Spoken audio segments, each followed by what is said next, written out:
Мы научились скрывать это. Мы его не показываем.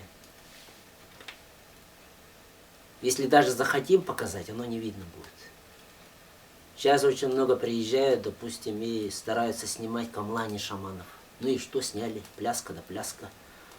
Тряска да тряска. Ну и что в этом такого?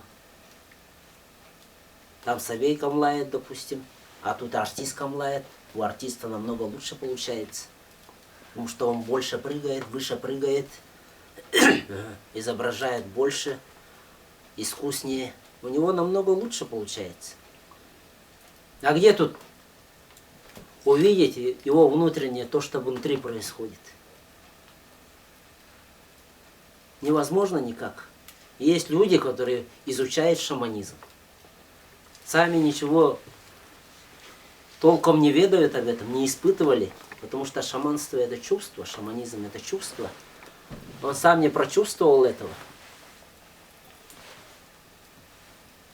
Он сам этого не прочувствовал, а хочет с помощью ума все это понять. И очень много стало людей, которые говорят: обучи меня этому. Ага. Но прыгать можно научить, плясать тоже можно научить. А прочувствовать, как я сумею научить человека? Если у тебя есть страх, если у тебя нет доверия, если у тебя нет ответственности, которую бы ты взял на себя, все, что происходит в твоей жизни, взял бы на себя,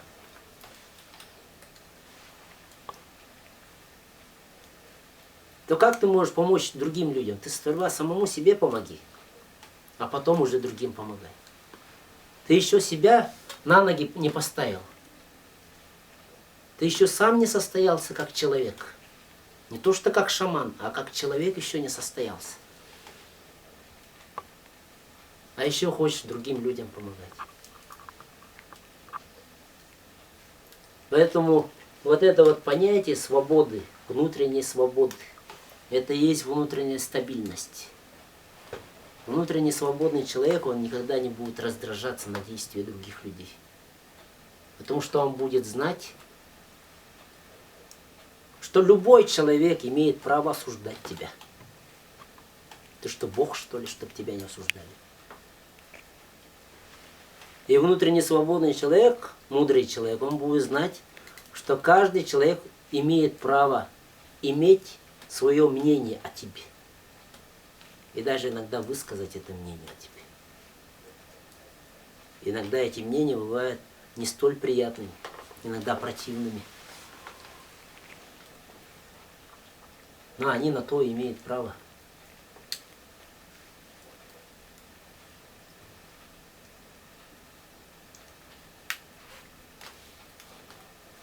Но если ты нашел, обрел свою свободу внутреннюю, если ты взял ответственность за свою жизнь на себя, то ты перестанешь винить других людей.